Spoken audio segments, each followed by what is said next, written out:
Selamat malam Pramal semua. Lagi bosen ya? Ya udah sih, nonton aja dulu sini. Kita ada film yang seru lagi loh. Judulnya Mira, film asal Rusia.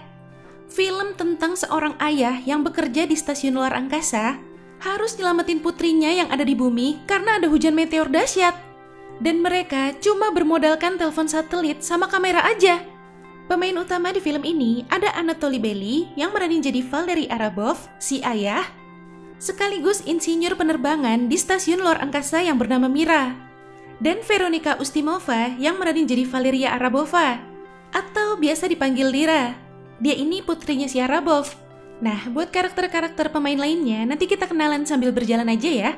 Oke, sebelum lanjut ke alur cerita lengkapnya, boleh dong klik tombol subscribe-nya dulu. Gratis kok. Kalau udah, yuk langsung aja kita ke alur ceritanya. Di pembukaan scene-nya ini, kita dikasih tahu fakta seputar meteor nih. Dimana setiap harinya ada sekitar 45 ton meteor yang jatuh ke bumi. Dan bener aja, ada serpihan meteor yang jatuh tuh ke mobil mereka. Yaps, ini Lira. Dia sekarang ikut sama ibunya yang lagi hamil. Orang tuanya dia udah cerai gara-gara insiden kebakaran di lift pas dia masih kecil. Jadi sekarang dia tinggal sama ayah tirinya, si Boris, dan anak bawaannya si Boris, namanya Igor. Semenjak insiden kebakaran itu, dia jadi menderita pirofobia. Pirofobia itu ketakutan yang amat sangat ya sama api. By the way, itu di berita radio juga lagi ngebahas kalau 24 jam lagi bakal ada hujan meteor. Si Igor kelihatannya excited banget tuh mau nonton hujan meteornya. Ya udah, nanti ayahnya katanya mau ngajakin dia ke Bukit Krestovaya, biar kelihatan jelas. Ini, Lira diantar ke lapangan olahraga. Dia mau latihan buat lomba larinya. Так, девчонки, все на старт.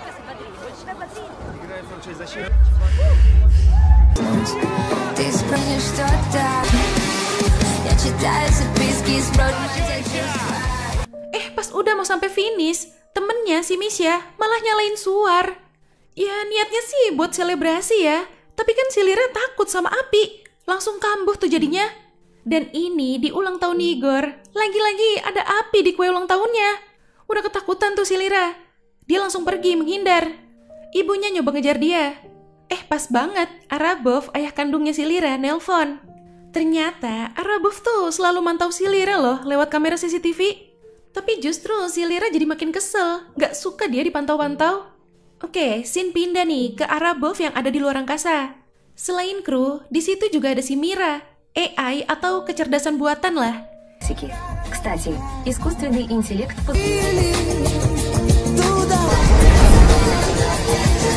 Di sini Arabov ditegur sama komandannya. Karena kan dia tadi pakai sistem di situ buat dikonekin ke kamera CCTV bumi. Komandannya paham kok, dia udah 6 tahun kerja di sini. Jadi pasti kangen sama keluarganya. Tapi ya gimana ya, walaupun udah dihilangin jejaknya, tetap aja ngeri ketahuan. Ini udah kelihatan nih meteor raksasa yang bakal melintasi buminya. Diperkirakan sih lintasannya itu di atas Pasifik Barat besok pagi sekitar jam 8-an. Menurut sensor, bakal banyak pecahan meteornya juga nanti. Tapi meteor ini rumit banget katanya. Karena pecahannya itu bisa aja nyebar ke tempat lain. Kalau mau tahu lintasan lebih tepatnya, harus deketin meteornya dulu. Kan gak mungkin ya. Tapi, secara teori, ada kemungkinan juga bumi bakal dibombardir sama meteor ini. Setelah ngelihat meteor itu sama si Misha, Lira pulang ke rumah. Si Igor lagi sedih tuh, katanya besok nggak jadi nonton hujan meteornya. Karena tiba-tiba ayahnya bilang ada kerjaan, jadi dia disuruh masuk sekolah aja. Lira kasihan. Akhirnya Lira ngasih tahu si Igor gedung tempat dia tadi ngelihat meteornya. Jadi kalau mau ngelihat jelas, Igor disuruh ke sana aja. Nah, udah pagi nih. Dan 45 menit lagi, meteornya bakal kelihatan di jarak terdekatnya sama bumi. Orang-orang juga udah pada siap tuh, pada mau nontonin hujan meteornya. Космоса. Посмотреть на это чудо такого размера астероид. В России подтверждено сближение нового места на нашу планету по вытянутой орбите.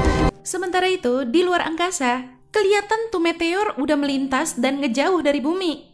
Tapi di situ Igor malah ngeliat kalau tuh meteor ternyata ukurannya jauh lebih gede dari yang diperkirakan. Berarti pecahan meteornya juga bakal gede-gede banget. Mana lintasannya sejalur lagi sama stasiun luar angkasa ini? Mereka cuma punya waktu 7 menitan buat menghindar. Dan wilayah yang bakal kena dampak dari pecahan meteornya itu jadi meluas. Di Australia, Kepulauan New Zealand, Jepang, wilayah timur Rusia, dan Korea Utara. Pas dicek, wilayah Vladivostok juga bakal kena. Tempatnya si Lyra. Dia langsung merintahin Mira buat ngubungin Lyra. Gimana pun caranya. Udah coba dihubungin berkali-kali, tapi Lyra nggak mau ngangkat. Karena kesel, akhirnya diangkat. Arabov nyuruh Lyra buat cepet berlindung. Di saat bersamaan, sisi stasiun yang ini kena hantam puing-puing dari stasiun yang hancur. Ini Lyra lagi berusaha buat keluar nih dari gedung apartemennya.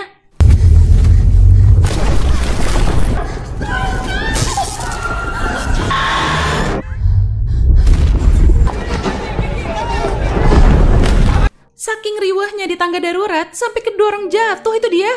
Karena dia lihat jalan ke lantai satunya mau ambruk, dia lompat dong dari lantai 2. Mana ini ada ibu-ibu yang minta tolong lagi, anaknya kekunci di dalam mobil. Tiba-tiba si Misha datang. Dibantu tuh mecahin kacanya, abis itu mereka lanjut lari. Tapi ini mereka jadi kepisah, gara-gara bangunan gedungnya ambruk.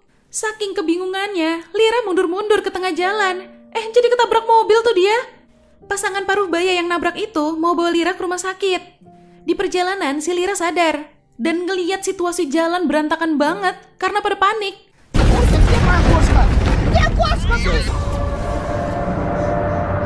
Sampai akhirnya mobil mereka kejebak depan belakang gak bisa gerak.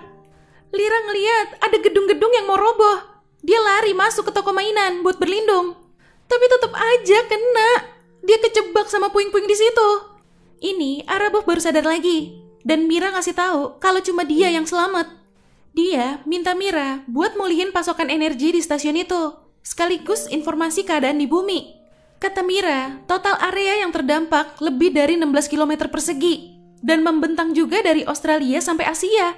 Gak cuma itu, seluruh area kelautan Cina, Jepang, dan Kepulauan New Zealand rusak, kena ombak dari meteor yang jatuh di laut.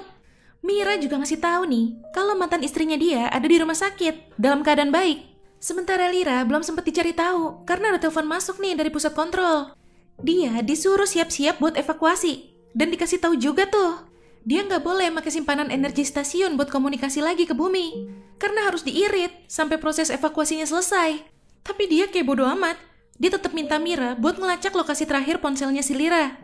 Ternyata ponselnya Lyra rusak. Jadi Mira nyambungin ke boneka beruang yang biasa buat mantau bayi. Kan ada kamera, mic, sama speakernya juga tuh. Nah kebetulan ada di sebelah dia. Begitu si Lyra sadar, dia disuruh ambil bonekanya, biar bisa tetap komunikasi. Lyra nanya keadaan ibunya. Ibunya sama ayah tirinya sih aman. Tapi ayahnya belum dapat info tentang Igor.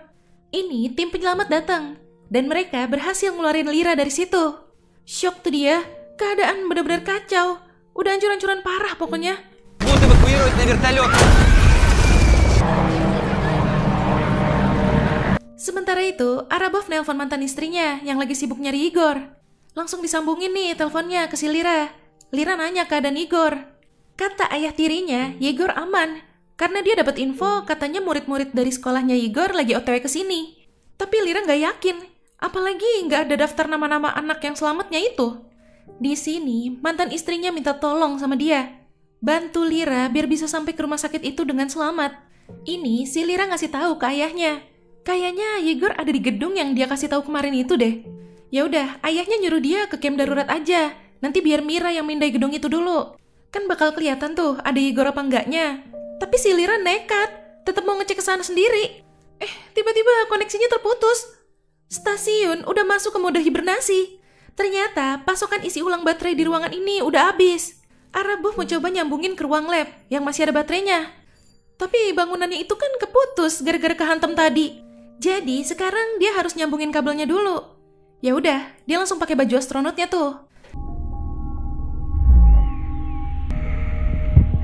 Снова был риторический. Соответствие длины кабеля.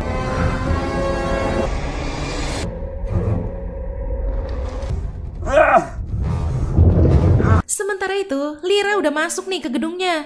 Lyra coba manggil-manggil Igor.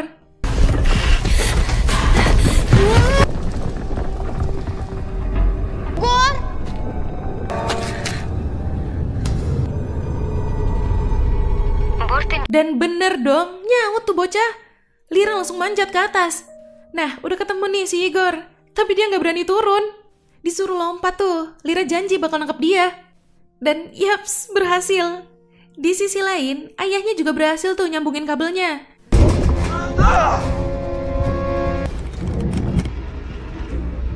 Должна предупредить, что силовое воздействие... Setelah terhubung lagi ke Lira, ayahnya kaget tahu si Lira udah di dalam gedung. Ini Lira minta tolong sama ayahnya buat bantu cariin jalan keluar. Слышишь? Ты поможешь нам? Лера!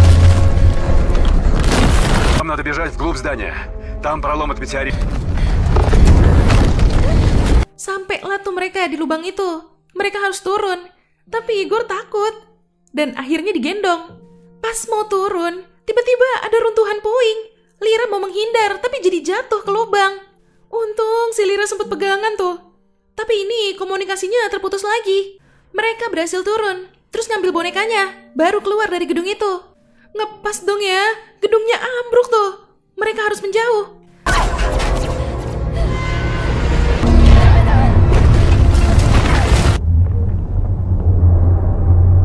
Ini mereka masuk ke toko kue buat berlindung, sekalian istirahat dulu. Мне нужно ждать, что его спал. Мне тогда 8 лет было. Oke, udah tenang. Mereka mau lanjut jalan lagi. Tapi ini debu banget. Sampai minim banget jarak pandangnya. Si Igor segala ngilang coba. Kebingungan tuh Lira nyarinya. Nah, ketemu nih. Taunya dia ngeliat ada mobil-mobil yang bunyi klaksonnya.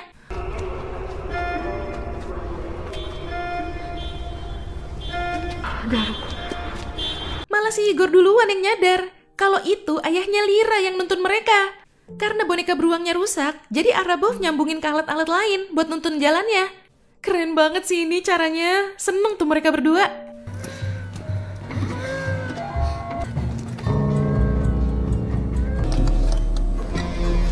Теперь включай эти лампы. Setelah ngikutin petunjuk-petunjuknya, akhirnya mereka sampai tuh di tempat evakuasi terdekat. Arabov juga udah tenang sekarang, dan dia minta disiapin kapsul evakuasinya. Tapi pas mereka mau jalan ke tempat evakuasinya, tiba-tiba ada ledakan dari kapal tanker. Igor yang jalan duluan, kepental kena efek ledakannya. Untungnya masih selamat si Igor. Mereka lanjut jalan lagi. Igor dibawa ke tenda medis buat dapat pertolongan, karena kepalanya kebentur tadi. Tapi tim medis lagi pada sibuk, nggak ada yang mau nanganin Igor. Lira minta tolong banget nih, biar si Igor bisa dibawa pakai helikopter. Tapi ternyata udah penuh. Tiba-tiba nongol si Misha. Masih selamat dia rupanya. Misha ngasih kursinya buat Igor, biar Igor bisa dibawa. Di sisi lain, Arabov ngecek ledakannya. Dan menurut analisanya, kalau tangki utamanya meledak, itu bisa ngancurin setengah kota. Yang jadi masalahnya, di sana lagi nggak ada tim pemadam. Karena pada tewas pas madamin ledakan tangki kecil yang sebelumnya itu. Ini Arabov lagi nyari alat yang bisa dipakai buat ngehubungin Lira lagi. Kesambung tuh ke ponselnya si Misha. Dia ngasih tahu bakal ada ledakan lagi yang jauh lebih parah. Lira mau coba ngasih tahu semua orang, tapi dilarang sama ayahnya karena bakal percuma. Si Misha bilang, biasanya di kapal kayak gitu ada sistem pemadaman. Tapi kata Arabov, sistemnya masih model lama, jadi harus dinyalain manual. Dia nggak bisa bantu nyalain jarak jauh. Jadi lebih baik Lira buru-buru pergi aja dari situ. Tapi si Lira malah marah. Dia malah jadi ingat sama kejadian dulunya, di mana ayahnya pergi setelah insiden kebakaran dulu itu. Lira nggak mau pergi. Dia ngajak Misha buat nyalain sistem pemadam di kapal tankernya. Karena dilarang, dia makin kesel. Akhirnya dibuang tuh ponselnya si Misha. Sementara itu, Igor udah di rumah sakit. Dan untungnya dia cuma gegar otak ringan aja. Gak lama, si Arabov nelpon. Dia minta maaf karena dia nggak bisa bantu si Lira lagi. Arabov juga trauma banget sama insiden itu sebenarnya. Dia ngerasa bersalah sama Lira. Makanya waktu itu dia pergi menjauh karena ngerasa nggak berguna. Tapi di sini mantan istrinya malah bersyukur banget karena Arabov udah bantu banyak. Dan dia yakin Arabov pasti bisa nyelamatin Lira. Nah, ini mereka udah masuk nih ke kapal tankernya. Арабова, кары дрожать, а?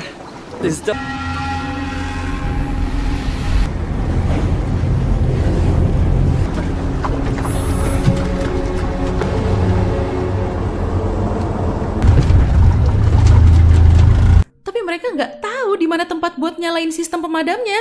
Setelah dicari, ketemu jalannya. Туда.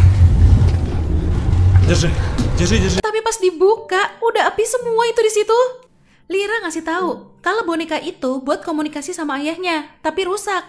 Mau coba dibenerin tuh sama si Misha. Bisa dong. Langsung tersambung lagi. Ayahnya langsung ngarahin mereka lewat jalan lain. Батя, у тебя крутой вообще.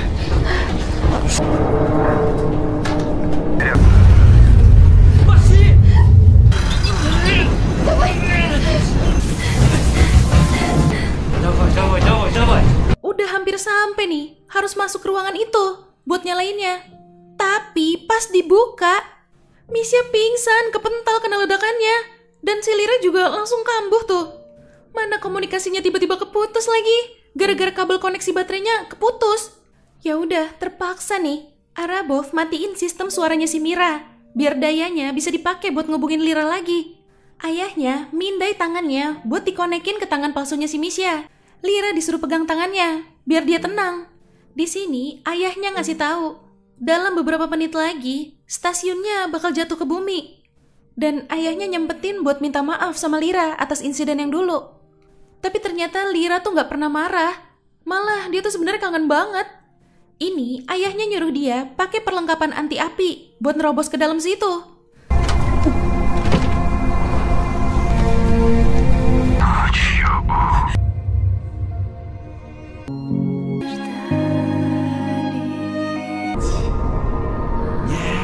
Pas banget Lira berhasil nyalain sistem pemadamnya.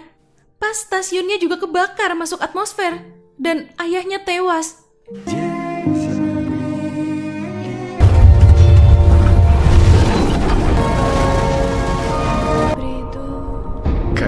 Di akhir scene, Misha sadar. Mereka keluar dari kapal itu. Dan itu juga baru pada datang tuh tim pemadamnya. Di saat itu juga, Lira bisa ngeliat runtuhan stasiun ayahnya di langit. Tapi sedih ya, ayahnya tewas. Ini Lira sama Misha udah diselamatin, dibawa ke rumah sakit. Dan akhirnya Lira bisa ketemu lagi sama keluarganya. Ya, itu tadi alur cerita dari film Mira. Wah, ayahnya Lira keren banget sumpah. Tapi sayangnya nggak happy ending ya. Ayahnya benar-benar ngorbanin dirinya. Oke Pramal, jangan lupa ya follow Instagram kita @radiomalam.id. Sampai jumpa di ulasan alur cerita selanjutnya. Selamat malam.